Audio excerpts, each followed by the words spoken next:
Bonjour à tous et bienvenue au château de Compiègne. Donc nous allons aujourd'hui visiter les appartements 33 et 34 avec Marc Desti, qui est conservateur en chef du patrimoine du château de Compiègne. Voilà, nous allons effectivement entrer dans les appartements d'invités 33 et 34 du Second Empire,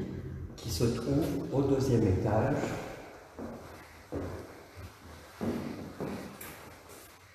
Depuis le deuxième étage, dans le couloir qui permettait d'accéder à la bibliothèque dite des invités.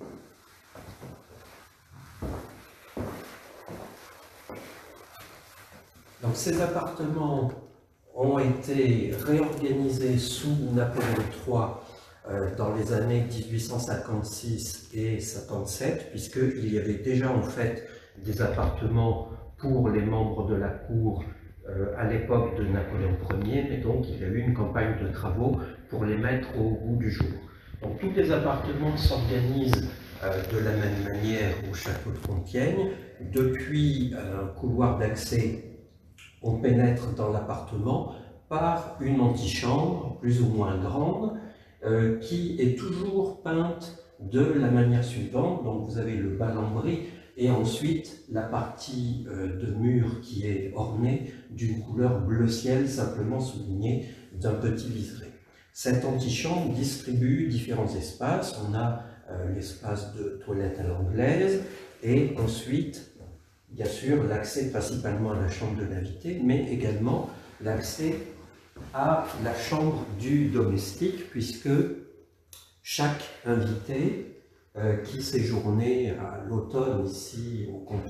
à Compiègne sur l'invitation de Napoléon III et d'Eugénie arrivait avec son propre domestique, soit un valet, soit une femme de chambre, qui était pourvu de cette petite pièce, comme on peut en juger ici, petite, simple, mais qui avait un confort relatif avec notamment du chauffage par le biais d'une cheminée.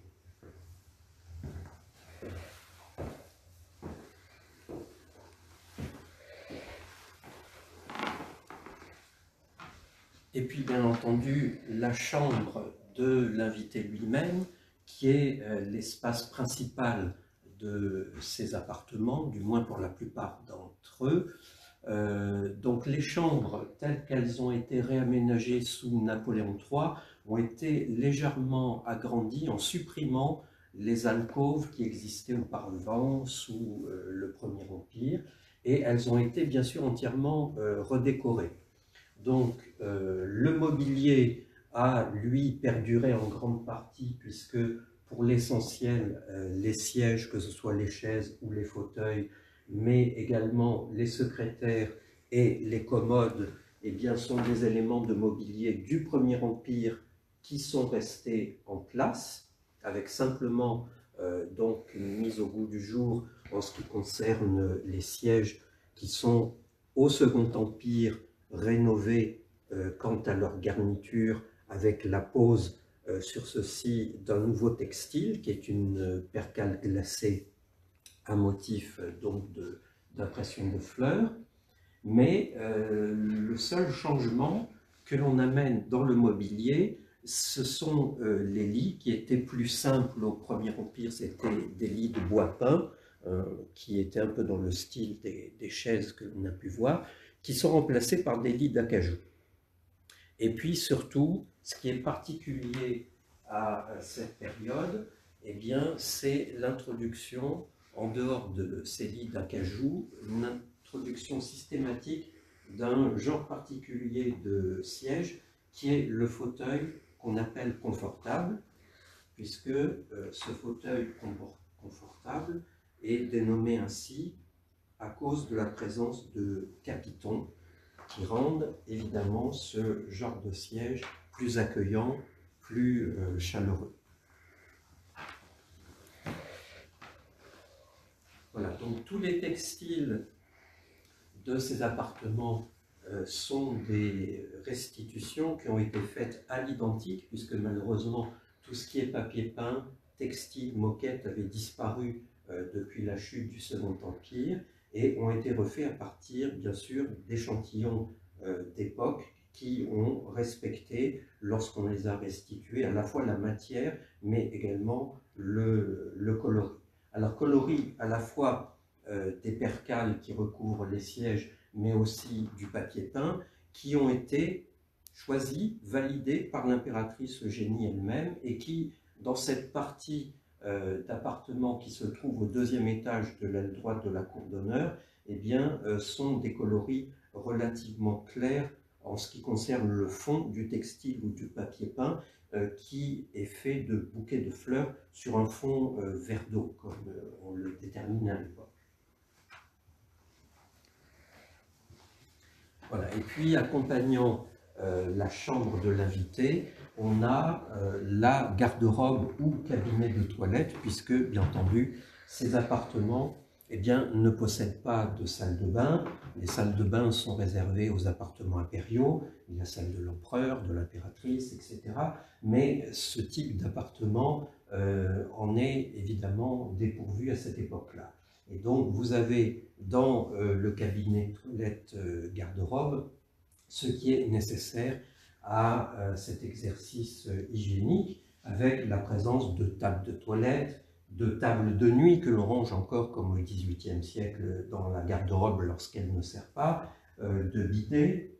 de porte-serviettes, et puis évidemment tout ce qu'il faut pour la toilette, un nécessaire plus ou moins important et étoffé de porcelaine de Sèvres qui comprend des brocs pour contenir eau chaude, eau froide, des boîtes pour le savon, pour les brosses à dents, les éponges, etc.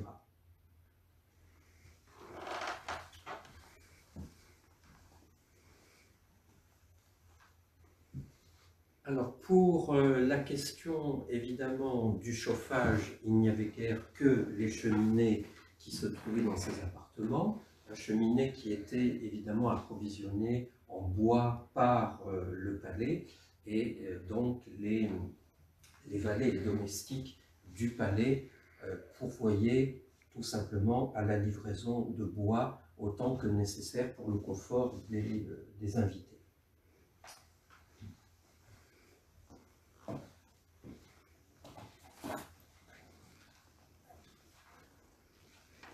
Alors, une particularité pour ces deux appartements 33 et 34, c'est que devant l'afflux d'invités de plus en plus nombreux, eh bien, l'architecte du palais comme le régisseur de celui-ci n'ont pas tardé à faire savoir à l'empereur, à l'impératrice que l'on ne pouvait pas pousser les murs et multiplier les appartements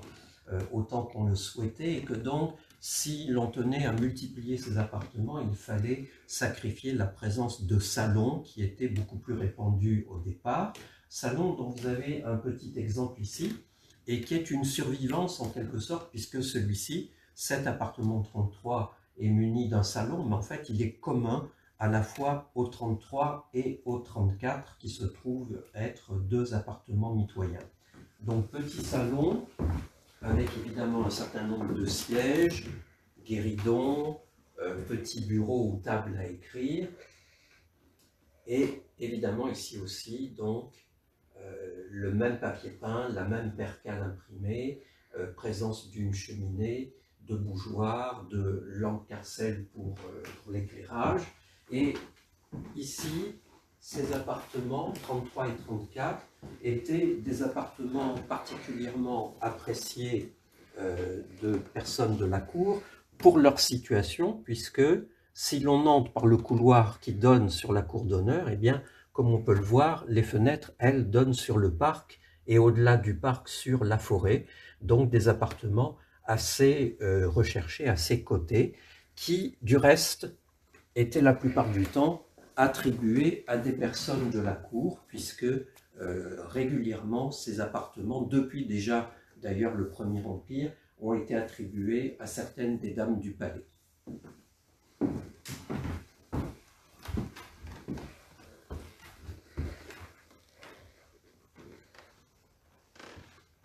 Alors nous passons dans l'appartement 34, nous nous trouvons ici dans la chambre à coucher de l'appartement 34, donc deux appartements mitoyens, qui la plupart du temps d'ailleurs étaient attribués à un couple, le 33 étant attribué à monsieur, le 34 à madame, avec une seule différence entre ces deux appartements, c'est que dans celui-ci, le 34, attribué en règle générale à madame, donc souvent à l'une des dames du palais de l'impératrice Eugénie, eh bien, la seule différence, c'est la présence dans celle-ci d'une petite table de toilette en acajou, qui effectivement n'a pas d'équivalent dans la chambre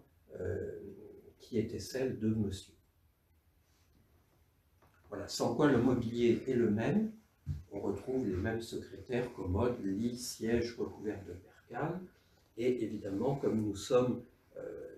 dans un ensemble tout à fait homogène par rapport à sa situation au sein du palais, on retrouve les mêmes motifs, les mêmes coloris pour le papier peint et les textiles. Alors, une petite différence qui est due tout simplement à la topographie de l'appartement, c'est pour le 34 un petit couloir qui n'existait pas dans l'appartement 33. Donc, petit couloir dans lequel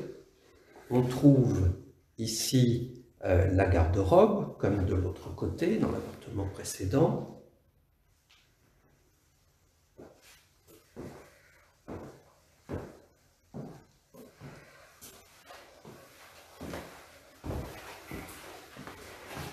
Et en fait, ici également, donc, on accédait depuis le couloir directement. Donc le 34 a sa propre porte, son propre accès. Ici, la petite antichambre, comme de l'autre côté. La chambre du domestique. Bon, chambre domestique également, bon, plus petite, mais toujours avec le même type de mobilier, un lit simple, une commode, une cheminée. Et plus visible ici, eh bien, les toilettes, les commodités à l'anglaise de ce type que l'on trouve à l'époque dans chacun de ces appartements. Voilà donc, grosso modo, comment se présente et quelles sont les pièces qui composent un appartement d'invité du palais de Compiègne au Second Empire, en sachant que tous ces appartements en fait ont été installés plus ou moins en enfilade et que l'on a la possibilité de les réunir entre eux si c'est nécessaire. Donc le 33 communique avec le 34, comme on l'a vu, et souvent est attribué à un couple. Si l'on avait voulu, et que par exemple, en plus de monsieur et de madame, on avait eu une mademoiselle, on aurait pu par exemple ajouter à ces deux appartements le suivant, le 35, qui communique. Vous avez différentes portes le long de ces deux appartements qui peuvent être mises en communication. Et dernier point peut-être à bien relever dans le cadre de ce chantier qui a été mené par l'architecte en chef des monuments historiques en ce qui concerne les travaux eux-mêmes, c'est le travail qui a consisté à retrouver chaque fois que c'était possible dans les collections du palais, dans nos réserves, l'objet d'art ou l'élément de mobilier qui était véritablement là à son emplacement au Second Empire. Et donc chaque fois que ça a été possible, donc c'est le cas la plupart du temps avec les secrétaires, les commodes et certains des sièges ou quelques guéridons, c'était véritablement là à chaque fois l'objet qui était à sa place et que l'on a pu remettre in situ. Et lorsque certains de ces éléments malheureusement avaient disparu, ils ne se trouvent plus présents dans les collections, ils ont été remplacés par un équivalent. C'est le cas par exemple des deux lits d'acajou que l'on a pu voir dans les chambres à coucher du 33 et du 34, qui, n'étant plus présents physiquement dans les collections, ont pu facilement être remplacés par un équivalent. Voilà donc, grosso modo, en quoi consistent ces appartements d'invités et quel est le cadre dans lequel séjournent les invités qui